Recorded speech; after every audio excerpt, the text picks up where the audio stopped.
Telah menjadi salah satu perusahaan terbuka yang tercatat di Bursa Efek Indonesia sejak awal tahun 2008. Rekan Julita Telembano akan menyampaikan berbagai informasi untuk Anda. Silakan Julita. Baik, terima kasih Rudi. Pemirsa, saham PT Elnusa Tbk dengan kode ELSA atau ELSA telah menjadi salah satu pilihan yang menarik bagi para pelaku pasar sejak listing pertamanya di lantai bursa 12 tahun lalu. Kita simak datanya pemirsa. PT Elnusa Tbk, kodenya adalah ELSA, pencatatan pada 6 Februari 2008, papan utama, kemudian bidang usaha utamanya adalah jasa energi, sektornya adalah mining. Dan selanjutnya kita lihat pemegang saham dari PT Elnusa Tbk ini, pemirsa. Di sini dana pensiun Pertamina memiliki dana ataupun saham di sini 14,89%. Nah, ini yang berwarna biru. Kemudian PT Pertamina Persero memiliki 3 miliar lembar saham atau 41,1%. Kemudian di sini Publik memiliki 3,211 miliar lembar saham atau 43,99%. Bisa dilihat di sini yang berwarna hijau.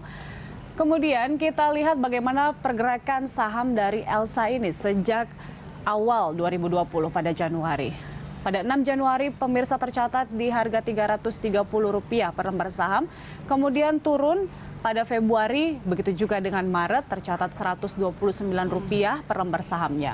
Kemudian pada bulan April kembali naik di harga 226, kemudian kembali turun tipis 206 pada bulan Mei, dan pada bulan Juni sedikit naik di angka 236, pada bulan Juli tanggal 2 Rp232 dan pada tanggal 17 Juli tercatat di harga Rp234 per lembar sahamnya.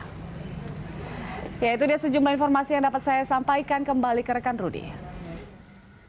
Baik, terima kasih Julita, dan kita lanjutkan dialog bersama Direktur Utama PT Elnusa, Pak Ali Mundakir. Pak Ali Mundakir. Iya, halo Mas Rudi. Iya, ini mudah-mudahan tadi Pak Ali Mundakir juga menyaksikan bersama kinerja saham ELSA ini. Ini nampaknya memang agak umum ya, di Maret itu kan memang semua saham itu berdampak sangat signifikan, dan sekarang memang sudah mulai relatif lebih stabil, meskipun kita belum tahu ini berakhirnya akan gimana. Tapi posisi saat ini masih di bawah posisi di awal tahun sebetulnya. Nah, ini apa langkah-langkah yang akan dilakukan Elnusa untuk memperbaiki kinerja saham?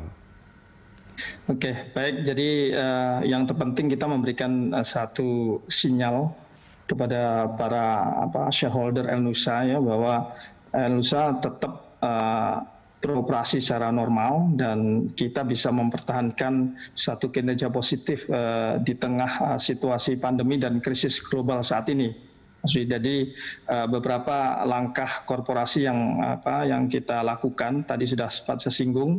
Kita akan terus meningkatkan fleksibilitas dengan membalance portofolio lini bisnisnya Elnusa baik di sisi hulu maupun di sisi hilir, dan kita juga mulai meningkatkan dari sisi supportingnya. Itu yang pertama.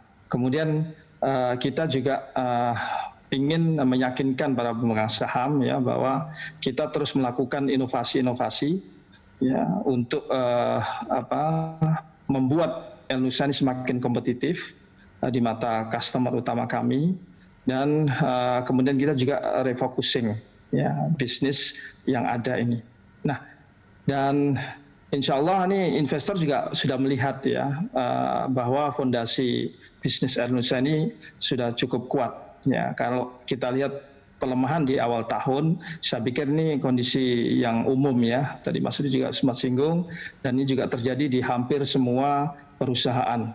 Ya, nah, tapi dengan melihat fakta bahwa sampai saat ini ya operasi Elnusa tetap berjalan, dan bahkan kami tidak melakukan PHK sama sekali, Mas Rudi. Jadi ini satu hal yang patut kita banggakan. Karena banyak perusahaan services global itu di samping melakukan cutting biaya investasi, biaya operasi, mereka juga melakukan PHK sampai bahkan ribuan pekerja. Pak Ali Mundakir. Dan alhamdulillah itu tidak terjadi di Elnusa. Pak Ali Mundakir, kita jeda sebentar, kita akan lanjutkan nanti setelah news update ya. Pemirsa jangan kemana-mana, Corporate Action masih akan kembali usai news update sesaat lagi.